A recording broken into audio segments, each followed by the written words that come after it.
반갑습니다. 저는 현업에서 지금 5년 좀 넘게 애니메이팅하고 있는 진승한이라고 합니다. 반갑습니다. 자, 그럼 첫 번째 질문을 시작해 볼게요. 한국과 외국 포트폴리오의 준비 차이는 어떻게 되나요? 사실 큰 차이는 없어요. 결국에는 좋은 결과물을 내는 거죠. 액팅이라든지 게임 애니메이션에 맞게 공격을 만들고 VFX 맞게 실사적인 동물이나 사람을 작업하고, 이제 영화 쪽에 가려면 조금 더 액팅을 조금 넣고 그런 식으로 하잖아요. 외국에서는 굉장히 짧은 걸 선호하는 것 같아요. 물론 한국도 그런 회사가 있다고는 들었는데 보통 제가 이제 지원하고 그럴 때 한 30초 아래? 진짜 괜찮은 걸로만 딱딱 에센스만. 그러니까 그런 말이 있어요. 결국에 제일 못한 작업이 평균이 돼버려요. 그러니까 제일 잘하는 작업들 중에서 못한 게 제일 잘한 게 못한 게 돼야 되는데, 뭔가 억지로 더 넣으려다가 이 마지막에 좀 별로예요. 근데 넣었어요, 길이상. 그러면 딱 기억나는 건 그거밖에 없는 거예요, 사실상. 뽑는 사람들, 이제 그 슈퍼바이저, 이제 부장들이나 이런 분들이 보실 때 그런 게 차이가 있다고 생각합니다. 해외 취업 포트폴리오를 준비할 때 가장 중요한 것들은 무엇일까요? 일단은 당연히 지금도 하시고 계시겠지만 어떤 회사로 갈지, 예를 들면 빅백스를 갈지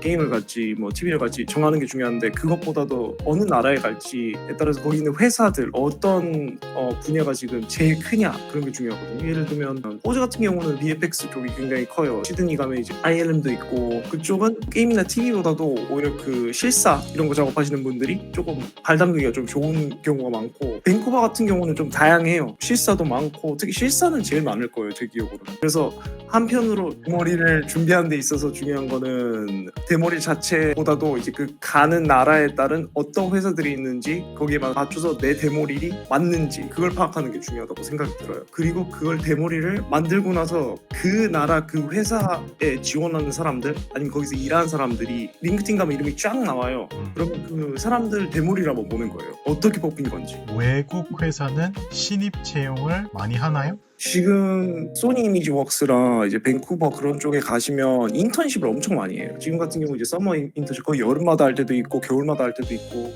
회사마다 다른데, 물론 비자를 제공하지 않는 걸 알아요. 근데 예를 들면 디즈니 같은 경우 이제 비자까지 주고 이제 인턴십으로 채용해 가는 경우가 많거든요. 그래서 단순히 이제 신입 자리가 없다고 해가지고 아예 뽑지 않는 건 아니에요. 언제든지 인턴 자리도 있고, 사실상 내 대머리에 자신이 있다, 나 충분히 들어갈 수 있을 것 같다 이러면 미드에다가 지원을 하는 거예요. 주니어 자리보다도. 결국에는 미드랑 주니어의 차이가 지금 당장은 거의 없다고 생각이 들거든요, 한편으로는. 왜냐면 하도 주니어 자리를 안 뽑는 대신에 미드만 뽑다 보니까 주니어도 지원을 많이 하고 이러다 보니까 사실상 살짝 혼동이 있는 상태예요 지금. 그래서 자기 실력에 자신이 있다 이러면 미드 지원해도 되고, 아니면 이런 소니 인턴십 이런 데에다가 지원을 하시는 것도 추천드려요. 물론 비자나 이런 게 먼저이긴 해야 돼요. 국내 경력도 외국에서 인정되나요? 네, 굉장히 인정이 되는 편이죠. 특히나 한국 회사들에서 일한 경력이 외국에서 좀 많이 좋은 이유는, 개인적으로 한국 회사들에서 요구하는 사항들이 외국에서 조금 신입들한테 조금 까다로운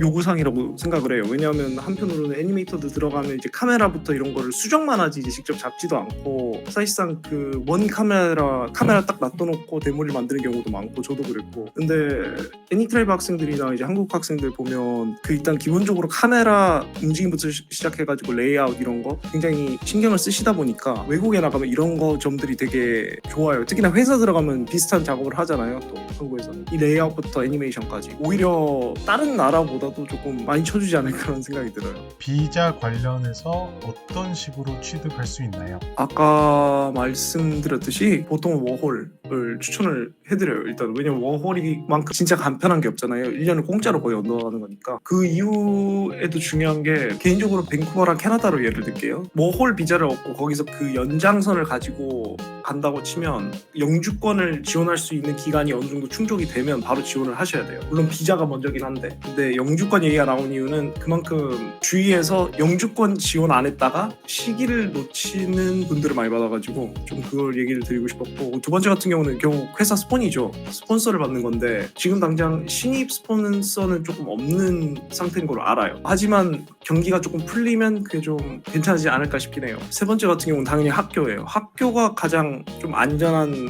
방식이긴 해요. 비싸긴 하지만서도. 그 혹시 막 워홀 비자 같은 걸로 가면은 길어도 2년이잖아요. 이제 비자가 중간에 끝나면은 회사에서 스폰서를 받아서 뭐 워킹 비자 뭐 이런 걸로 업그레이드를 해야 될 텐데 회사한테 이제 해달라고 요청하려면 이제 뭐 회사 입장에서는 좀 중요한 직원이어야 뭐 해줄 거 아니에요. 그런 건 이제 뭐 어떻게 할 수 있나요? 그러니까 그 단순히 일을 잘해야 되나요? 네, 일단 1번은 일을 잘해야 되는 게 맞아요. 근데 그것보다도 코어 멤버가 돼야 된다고 생각해요. 그러니까 코어 멤버라고 한다면 저 같은 경우도 이제 회사 들어가면 코어 멤버가 돼야 되겠다고 생각을 많이 하거든요. 그 이유가 뭐냐면 일자리에 있는 사람들이 다 있다면 얘는 잘려도 돼. 근데 너는 안 돼가 돼야 되는데 뭔가 좀 그게 단순히 일을 잘하는 것보다 살짝 그 회사 안에 돌아가는 방식을 조금 남들보다 빠르게 좀 눈치를 정말 잘 보는 그런 사람이 되면 꽤나 가능성이 높은 걸로 알고 있어요. 결국에는 애니메이션 회사들도 그 사람이 사는 곳이고 회사다 보니까 살짝 윗사람 비도 맞춰줘야 되고 아부를 달라고 하는 게 아니에요. 아부보다도 굉장히 막